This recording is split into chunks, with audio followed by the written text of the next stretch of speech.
जय सिया राम। रामचरितमानस की एक बहुत ही प्रसिद्ध चौपाई है कि भाव कुभाव अनख आलसहु नाम जपत मंगल दिसि दसहु।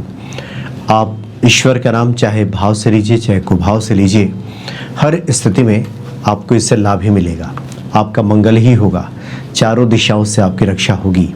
इतना प्रताप है ईश्वर के नाम का। और अनुभव में भी कई बार ये बातें देखने को मिलती हैं। बाबा नीप करोली जी महाराज का एक प्रसंग है जिसमें बिल्कुल स्पष्ट हो जाएगा कि चाहे लोग बाबा को भाव से याद करते हो या फिर कुभाव से याद करते हो, बस याद करते हो और उसका प्रतिफल बाबा दे दिया करते थे।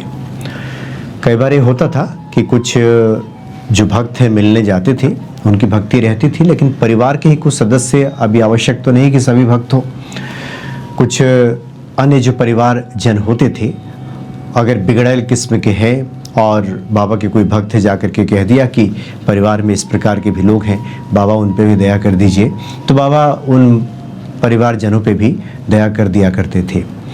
ऐसे ही एक बार एक भक्त उनसे मिलने गए और उन्होंने कहा कि उनका जो बेटा है बहुत बिगड़ैल है, किसी की बात नहीं सुनता, दुनिया के जितने दुर्व्यसन हो सकते हैं, जितनी बुराइयां हो सकती हैं, सब उसके भीतर है।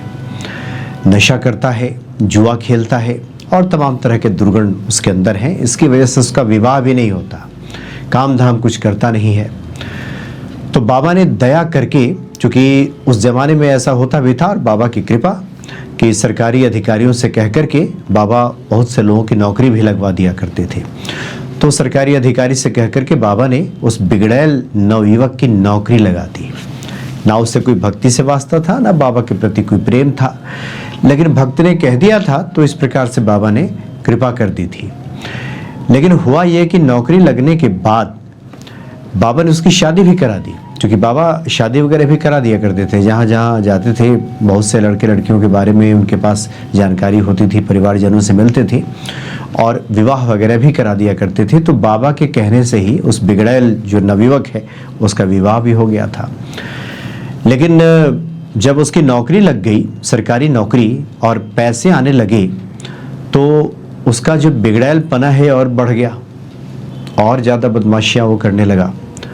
क्योंकि जब पैसा आता है तो व्यक्ति के भीतर जो गुण होता है वही बढ़ता है। दुर्गुण गुण जो है पैसा उसको बढ़ा देता है। तो उसके अंदर तो पहले से दुर्गुण था ही, और बढ़ गया, पैसा आने लगे तो और पीने लगा, मारपीट करने लगा, घर में झगड़े करने लगा, पत्नी से झगड़े, आए दिन मारपीट। और यही नहीं रुकता था, जब पत्नी से झगड़ा होता था तो वो कह बैठता था कि अब बाबा ने शादी कराई थी तो बाबा को भी भला बुरा कहना शुरू करता था कि वो उन्होंने करा दिया, इस प्रकार से किया। उसे लगता था कि ये जो पत्नी और बच्चे हैं उसकी स्वतंत्रता में बाधक हैं, या अगर ये लोग नहीं होते तो और मज़े में जीवन जीता, और बाबा को भला बुरा कहता था। और एक दिन लड़ाई में पत्नी के साथ हो रही थी, उसने कह दिया कि बाबा को तो मैं मार डालूंगा। उसने गुस्से में कह दिया कि बाबा को मैं मारूंगा।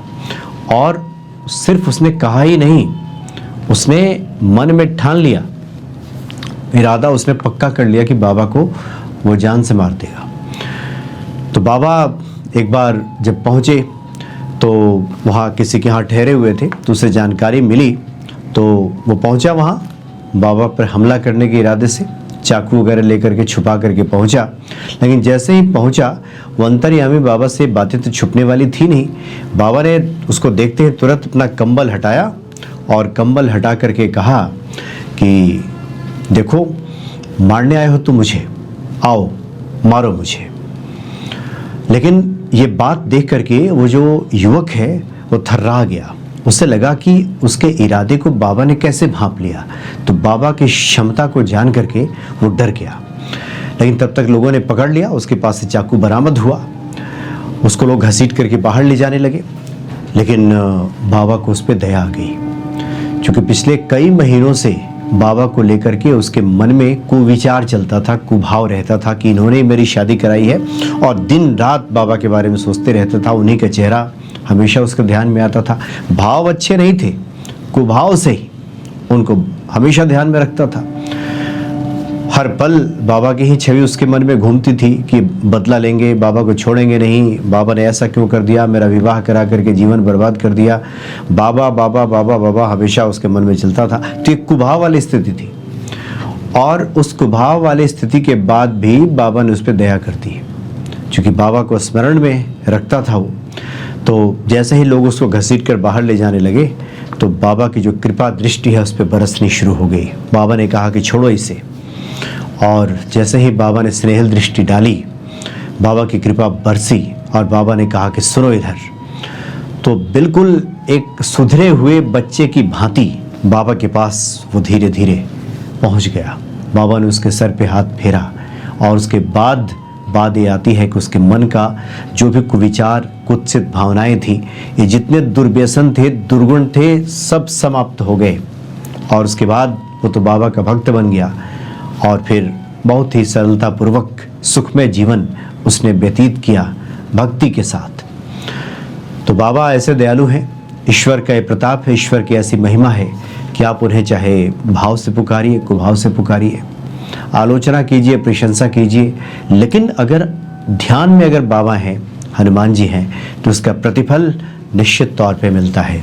तो बाबा किस प्रकार के कई प्रसंग देखने को मिलते हैं जहाँ पे कोई व्यक्ति भक्ति करता दिखाई नहीं देता, बाबा के प्रति उसने गलत मंशा भी अगर पाला है, लेकिन ध्यान में अगर बाबा हैं तो उसका प्रतिफल भी मिल जाता है। हनुमान जी के साथ भी, ईश्वर के साथ भी यही बातें हैं। आप चाहे भाव से राम राम जपिए, कुभाव से कहिए कि राम जी ने ऐसा कर दिया, राम जी ने, बहुत सारे लोग हैं जो अच्छे भाव नहीं रखते, बहुत सारी आलोचनाएं करते हैं, बुराइयां ढूंढते हैं, लेकिन राम राम कहते ज़रूर हैं, राम की ही बात करते हैं। तो ईश्वर की जब कृपा होती है तो ऐसे लोगों पर भी ईश्वर कृपा बरस जाती है। तो बड़े दयालु हैं बाबा नीम करोली जी महाराज, जो अपने भक्तों पर हर क्षण कृपा करते हैं। जय सिया राम।